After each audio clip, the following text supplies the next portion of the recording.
د علماو کومه یو داسې خوبي ده دغه یو څو واقعه زموږ د مشران درته بیانوم.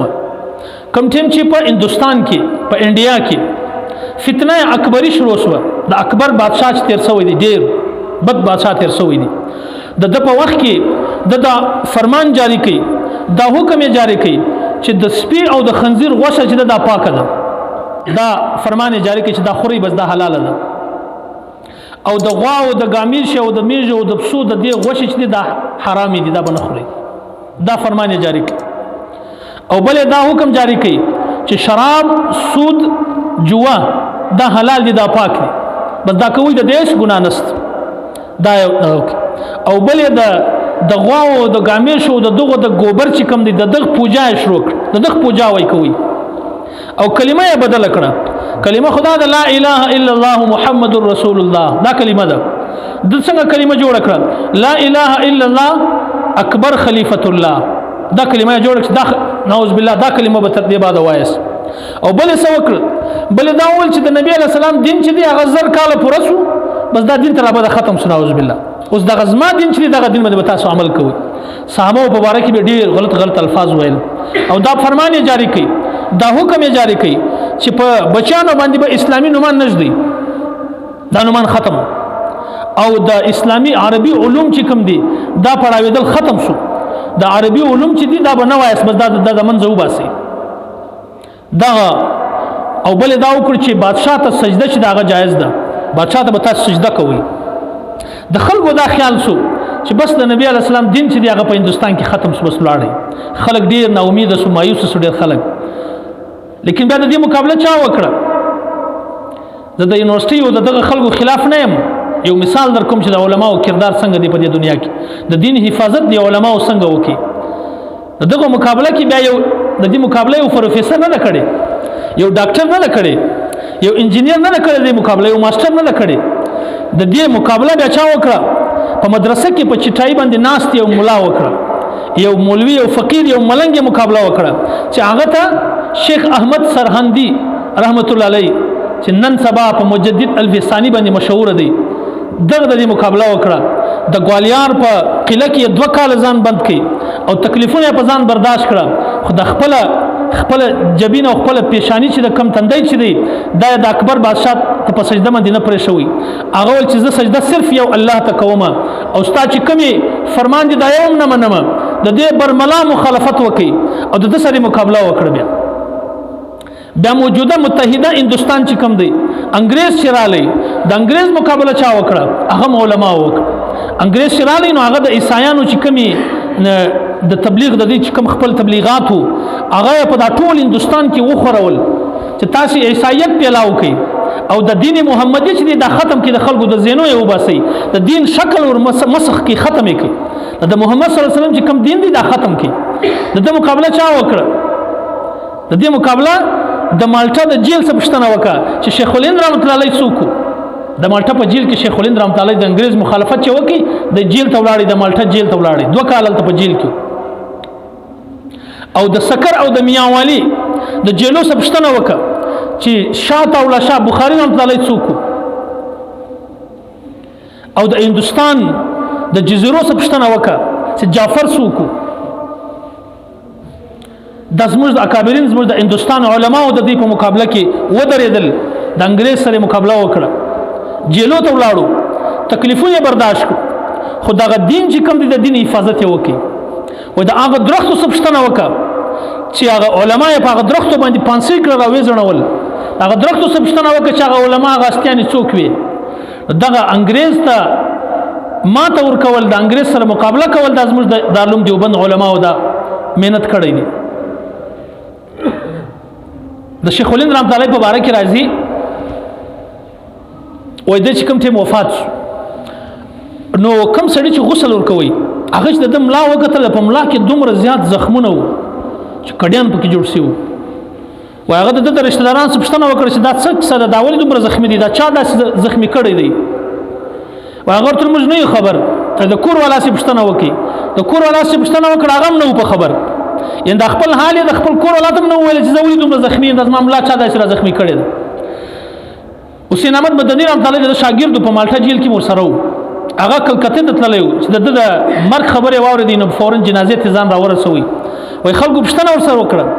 ته خو د ده سره په جیل کې وې دا د ده په ملا باندې زخمونه د کومې خوا رالو وایي حسین احمد مدني رحمت الله چې د ته وکتل ویې ژړل تر سترګو یې اوښکې رالې وایي دا د ده د راز خبره وه ده ما ته چې زما په ژوند کې به دا خبره چاته نه وایي دا به چاته دا زما راز نه ظاهره کوي دا زه د ده سره په جیل کې وم دا جیل والا به دی بوتلی هلته بیا وایي د ګرم هنګارونه به کښېږدي د اور انګار به کښېږدوي دی به په هغه باندې ویده کړي ده ته به زخمونه ورکول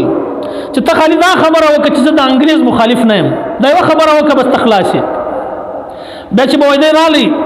داسې مې د املا سوځلې وه او داسې زخمونه به وو چې ټوله شپه به خوب نه ورتلی موږ به هم ورسره بېقراره وو اخر وایي انګریز هم راوغوښتی څومره موږ هم ورته وویل چې ته خو یو هیله وکړه امام محمد رحمت الله ډېر د هیلې ډېرې کیسې لیکلې دي یو چم ورسره وکړه چې بچاو سي وایي دا سوال نسي پیدا کېدی اخر وایي یو ورځ انګریز ورته وویل چې ته څنګه سړی یې خو دا خبره وکړه چې زه د انګریز نه یم مخالف د انګریز نه یم مخالف بس مخالفت یې نه کوم بس ختم کیسه هغه ورته وایي انګریزه زه د الله د دفتر څخه خپل نوم نه میټاوم او ستا په دفتر کې نسم لیکلی زما نوم دا ټیم د الله په دفتر په رجسټر کې لیکلی دی که زه دا خبره وکړم د الله د رجسټر به زما نوم ختم شي ستا په رجسټر کې به ولیکل شي حسین احمد مدني رحمت الله وایي ډېر تکلیفونه د ده ډېر زیات شو اکثره به دی بوتلی هلته به ډېرې سزاوې ورکولې ډېرې سختې سزاوې به ورکولې بیا وایي دلته چې راغلې موږ یو ورځې ټول شاګردان ورته جمع شو فیصله مې وکړه چې حضرت ته یو هیله وکړه یو چم ورسره وکړه وایي دی دومره زیات غوسه شو چې تاسو ټوله ما ته په اتفاق یاست زه د بلال رضی الله عنه زوی یم زه د خبیب رضی الله عنه زوی یم او زه د سمیه رضی الله عنها زوی یم زه د هغو یعنې د هغه خلکو سره زما نسبت دی هغو څومره سزاوې وخوړې هغو ته څنګه تکلیفونه ورکړل شو شاه ولی الله رحمت الله په هندوستان کې تېر شوی دی د هغه وایي دا په دغه ځای باندې د کلایي سره نږدې دا ځایونه ټوکر ورمات کړل لاسونه یې ور بېکاره کړ و زه د هغو بچی یم سوال نسي پیدا کېدی چې زه د انګریز سره سوله وکړم زه به مخالفت کوم تر قیامته دا زما ایمان چې دی دا دی زما سره نشي ایستلی ما خو مړ خو به مې کي مرګ مې قبول دی خو د انګریز مخالفت زه نه پرېږدم دغه دین باندې چې زه داغ زه نه پرېږدم نن د هغه برکات دي نن د هغه دومره برکات دي چې دا دارالعلوم دیوبند څومره شاخونه دي او څومره د دین خدمتونه روان دي او خاص کر د امام ابو حنیفه رحمه الله د مذهب والا څومره په مخ دي د شیخ الهند او د شاه ولی الله رحمت الله او دغه خدمتونه دي دغه قربانیان دي د علما او د دین حفاظت یې وکړي کچې دا علما د فتنه اکبر په مخ کې نه ودرېدلي د انګریز په مخ کې نه ودرېدلي نن به ما او تا ګوره چې د چا پوجا کوله نن به زما او ستا په کور کې ګوره د چا عبادت کېدی زما او ستا بچیانو به ګوره د چا عبادت کوي او د چا کلمه به مې ویله که دغه خلکو خپلې قربانیانې او خپلې کور والاوې نه وي کونډې کړې او خپل بچیان یې نه وو یتیمان کړي نن به دغه دین ګوره په کم شکل باندې موږ ته پېښېدی د علماو ډېر غټ کردار دی نو په دې وجه یو خبره ده دا خو د علماو فضیلتونه او قربانیانې دي نن سبا زموږ معاشره تباهي طرف ته روانه ده د هغه مین وجه دا ده چې ډېر خلک داسې سته ډېر خلک سته داسې هم سته چې هغه د علماو سره محبت کوي د علماو خدمت کوي ډېره مینه ورسره ساتي خو ډېر داسې خلک هم سته چې هغه د علماو په خلاف باندې ګایږي خبرې کوي او په حدیث قدسی کې راځي حدیث قدسی دې ته وایي چې د الله خبره نبی اسلام په خپل الفاظو کې وایي حدیث قدسی دې ته وایي نو الله رب العزت فرمایي من عادى لولي فقد اذنته بالحرب څوک چې زما د ولی سره زما د دوست سره دښمنی کوي داغه سره زه د اعلان جنگ کوم داغه سره یعنی هغه ماته چیلنج راکړي هغه سره زه جنگ کوم هغه زما سره مقابله وکړي چې زما د ولی سره دښمنی څوک کوي زه د هغه سره د جنگ اعلان کوم او موسی علیه السلام امام احمد رحمت الله په کتاب الزهد کې لیکلی دي وای موسی علیه السلام ته الله رب العزت فرمایي چې اے موسی دغه خلکو ته دا ووایه چې کم خلک زما د ملګري سره دښمنی کوي زما د دوستان د علماو سره دښمنی کوي هغه ماته چیلنج راکوي وای الله رب العزت دا وایي او صحیح روایت دی چې دا خلک ماته چیلنج راکوي او کم چا چې ماته چیلنج راکړی دی الله ته چیلنج ورکړی دی هغه به خیر نه کی پیدا په خپل ځون کې هغه به د خیر سره نسی مخامخ هغه به ذلیل شي زما سره چا مقابله کړې ده هغه ټول ما تبا کړی دي ورته زما په مقابله کې مرزي زما ولیان او زما اولیان څوک دي د ولی تعریف چې دی هغه په حدیث کې دا کړی دی نبی رسول اذا رؤوا ذکر الله چې ورته وګوري الله در پیا سیدا د الله ولی دی یعنی یو سړی روان دی یو عالم روان دی شایسته په سنت مطابق دی یا دغه یو عام سره روان دي خدا دې چې ورته وګوره تا ته الله در په یاد شي وای دغه د الله ولی دی اذا رؤوا ذکر الله چې ورته وګوره الله در په یاد شي دا د الله ولی دی او بل علما پاخه ولیان دي ګوره یو تعریف دام کړی دی چې د کم چا چې ډیر وخت په نیکی کې تیریږي لږ وخت په بدی کې تیریږي دغه د الله ولی دی نو علما تاسو خپل ویني چې علما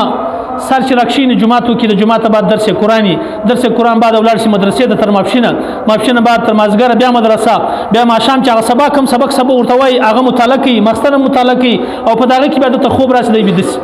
یعنی ټول وخت د دې سړي ته دین سره په مذاکره کې دی او د خلکو سره نصیحتو کې دی نو دا د دې ډیر وخت په نیکی کې تیریږي نو د دغه صدا معلومیږي چې دا د الله ولی دی نو د الله د ولیانو سره د علماو سره موږ نفرت نه وکړو دا د هلاکت ډیر غټ سبب دی او دا غو سره موږ محبت وساتو دا غو خبرې په توجه باندې واورو بغداد کې یو بزرګ روانو یخت ډیر سخت یختو رالی یو دکان ته د حلوا یو دکان دی هغه ترالی هغه حلوا والا ته شرالی هغه ګرمي شیدې ورکړي چې دا وچه یخ دی و د ډیر په خوند باندې وچه او شکر ادا کړي د الله مخ ته روان شو باران سوی او خټي وي یو سړی روان دی دغه سره کور والا روانه ده یو ځای روان دی هغه دغه بزرګ یو ملنګ بزرګ دی دغه چپلان چې واغل سریو نو خټي وی هغه چې چپلې خارو راپورته سو دغه سړی په کور والا باندې ولګید هغه شایسته کپړې چې په خټو باندې خراب شوي خو نن سبا مشتم معلومه ده نن سبا خلک څومره مینه ساتي د خپل کور والا هغه ته غوسه ورله ډیر باندې عاشقو ابو ذر ته ویل وای د تلو تمیز دې نه دیزدا دا شروانی زما د کور والا زما د محبوبي کپړې دی ور خراب کړي چپلاخه چې ورته ونی ولا ابو ذر په مخ باندې واله وای ابو ذر چې په مخ باندې واله ابو ذر خلک داسې بالای وکتل بس روان شو مختب روان شو دا سړی چې تر کوره پورې ورسېدی کور ته چې بالای په سړی په زینه باندې خطي پښه وشه کې درا چپسو په سر ولګي دی ځای په ځای مړ شو چې مړ شو هغه زنانې بغاري کړ و دا هغه یو بزرګ هغه ته د چپلاخ ورکړ هغه شیرا ورته وکړي په دعا ورته وکړ هغه بزرګ راونی سي نو هغه بزرګ روان تر بازار ته سره پورې نه رسیدل خلک چې ورلو وینوي ولید الله ولي دومره دیندار سړی یو سړی ته د دعا وکړه هغه دې مړ کې ګرځي دا ژوند دی ورته باقي درته مان دي ورته کړي په دعا نو بیا څنګه مړ شو ته خو بالای اسمان ته وکتل ابو ذر ګرتول دا بل خبره ده زه چې بازار ته رالم ماته یو چا شیدې راکړي یو حلوا دکان والا شیدې راکړي او بل د سړي په چپلا خو ولم نو د په چپلا خو ولم ما خالي الله ته دا وویل چې الله ستام ډیر عجیب بادشاہي ده یو ځای شیدې را پیلاوي شیدې راکې او بل ځای په چپلا خو باندې وای نو ما چې دا خټي راپورته شو د محبوبه د چې کوم دوست او د چې ګرانه و هغه په د باندې هغه دوست سره ولاړ شو په چپلاخ ولم په جذبه کې رالی د چې په چپلاخ ولم زما یارم په غوسه کې رالی هغه د مړ کې ګرځي ختم یې کی نو د الله د ولیانو سره څوک ټکر وي د علماو سره څوک ټکر وي الله یې هلاکي د غي فیصله نه دغه په باره کې الله به ضرور تکلیف ورکړي په دې دنیا کې که یو سړی ډیر په هغه باندې روان دی وای چې په ما یې سم نه کیږي په ما باندې یو سم نشي کېدلی الله سره ډیل ورکړي قرآني سي الله پاک په دنیا کې خامخا رانیسي مولانا الیاس رحمت الله علیه ته یو سړی رالی هغه ورته حضرت د تبلیغ باندې چې کوم دي چې تبلیغ شو کړی دی په هندستان کې وای سړی جو عالم دی داغه د خبره یو کوي او عمل یې نسته په هغه باندې فقول او فعل کې فرق دی په کردار او په گفتار کې فرق دی نو آیا د دې عالم مش غیبت کولای شو غیبت جایز دی په دب سلان تان کولای شو شکنځل ورته کولای شو خبره یو کوي عمل یې نسته چپو راسته ګناوي کوي مستدا اجازه ستا کنسته مولانا الیاس رحمت الله په یو مثال باندې ډیر عجیب سمجاو کوي سړی د زموږ د معاشري لپاره یو مثال دی هغه ورته وایي یو پریس دی پریس دا کتابونه چاپي دا قرآن شریف پانچ چاپي وکه یو پریس یو قرآن شریف چاپ کی او قرآن شریف کې دا غلطي وي چې الفاظ مخته شاته سي صفحه مخته شاته سي په الفاظو کې اوسه غلطیاں راشي نو آیا ته بیا د دې دا جایز دی چې دا قرآن خو چونکه غلط سو مخته شاته سو دا د قرآن ورکه راخستلای سي په یو ډسبین په یو کچردان کې اچولای سي هغه یا دا خو قرآن دی برتم قرآن خو دی خالی په صفو کې فرق راغلی دی دا هیڅ کله جایز نه دی چې په یو کچره کې وګرځي د دې به حفاظت کوي د دې به عظمت کوي د دې به خیال ساتي نو مولانا یاسر تعالی ورته وایي یو عالم قسم ګناګار شي خو د پسینه کې قرآن دی د پسینه کې د الله د رسول احادیث دي قسم د په گفتار او په کردار کې فرق رالی قسم د په قول او فعل کې فرق رالی خو برته عالم دی د نسبت د نبی علیه السلام طرف ته کیږي او د وارث د نبی علیه السلام دی دته اس کله د غیبت او د باندې لانتان کول دا جایز نه دی د اصلاح کوي یو عالم دی وکي یو بل عالم ته ورته هغه د اصلاح وکي عام سړی ته چې د اجازه نشته او بل مولانا رشید احمد گنگوی رحمت الله لیکلی دی وای کوم سړی چې د علماو مخالفت کوي ډیر غټ فقيه سړی تر سوی په هندستان کې زموږ د مشرانو سره دی وای زه په ګارانټي سره دا خبره کوم چې ورسې د دې سړی د مرګ باندې قبر وګوري مخ به د قبله ساوشتي د دې مخ سوال نسی پیدا کړي چې قبله طرف ته سي د دې مخ به ضرور د قبله ساوشتي نو په دغه وجه باندې موږ کله یو عالم سره شنه سو کولای دغه عزت نو سو کولای بد نفسي وای خپل ځوان تباکو په عالم باندې سم نسی کولای هغه د الله ولی دی الله پاک تر تا ساتي د نبی اسلام دعا ده نظر الله امرا سمع مقالتي فحفظها واداها وای الله دې تر تازه وساتي نبی علیہ السلام وای چې ما خبر اوره در محفوظ کړو تر بل چا ورسوله دغه سړی دی الله تر تازه ساتي تر مرګ پوري نبی اسلام دعا له علماء او طلبه وته پاغه سم نشه کولای خپل اخرت خپل کور خپل بچیان خرابای خپل ځان خرابای نو موږ دا کوشش وکړو د فیسبوک باندې نن سبا او په د یوټیوب او په دې باندې په علماء او په غلط کمنټونه کول په علماء او په غلط الفاظ ویل دا چې د ازمش خپل د هلاکت ذریعہ ده عالم ته سم نشه کولای هغه په خپل کور کې تر تازه خوشاله وي خو موږ باید چې او کوم چې د عالم غلط کردار دی هغه کردار باندې ته مزه بس دا هغه چې کوم خبرې دی هغه معنا د عمل چې کوم غلط دی هغه ته مزه هغه ته نه مکلفه نو په دې څه خبرې کول او بیا فتوا په خپل ورکو چورته ولی په علماء څخه وای دا خو علماء سودي رافع سلام په خپل باندې کوي الانګه چوټه سلسي د درځي ته نه ورځي د موچي ته ورځي وشتان کښنه کی امان ته ورځي په دې خبر دی دا هر خپل ځای معلوم دی د علماء فرق دی به هر سړی کوي هر سړی را ولر شي دا علماء سودي دا علماء حق دا فیصله چې دا د زما او ستا کار نه دی دا ما او تاسو باید د دې خپل ځان را وساتو الله دې د علماء مستقدر نصیب کړي او د علماء د توهین او د علماء د شکنزل او دغه شانس د الله زموږ حفاظت وکړي زموږ د بچانو د ټولو خاندانو او د ټولو مسلمانانو د الله پاک حفاظت وکړي